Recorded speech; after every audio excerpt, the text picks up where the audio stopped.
rain again. I remember watching a black and white video with a friend showing high school kids doing amazing exercises. One procedure that looked particularly difficult caught our eye. It's known as the Lane push-up, named for the famous fitness expert of that era. It's a push-up with your arms stretched out in front of you like Superman. There were teenagers and younger kids at the house who decided they would give it a try.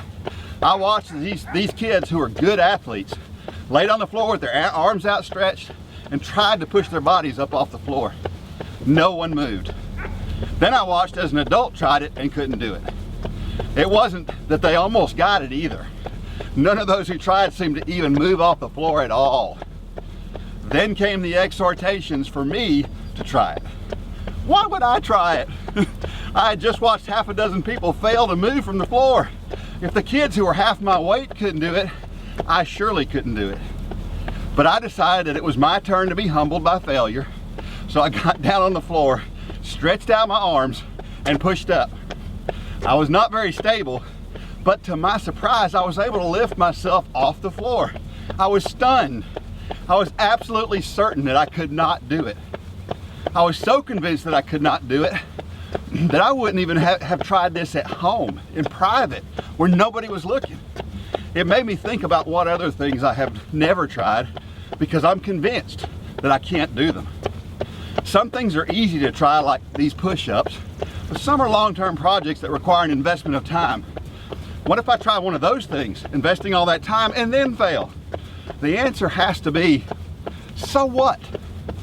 If we go through life afraid to try new things, we may miss out on some great things. My grandfather became a great artist and musician after he retired. I remember thinking how sad it was that he didn't even know he had those talents until he was past his 65th birthday. The truth is that he was good enough to make a living at it if he had only known it at an early age. So what about you? Have you ventured outside your comfort zone and tried some new things? Have you tried the things that could make your running better or more enjoyable? Are you ready to train for a marathon? What are you waiting for? Going outside your comfort zone is difficult. It's a choice between comfort and risk, known and unknown. It seems like a choice between success and failure.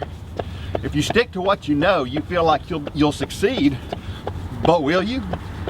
Nehemiah had the choice to stay in a comfortable bed and remain a cupbearer, but Jerusalem needed him. Like my situation with the push-ups, if no one had told him about the shape that people were in, he never would have known.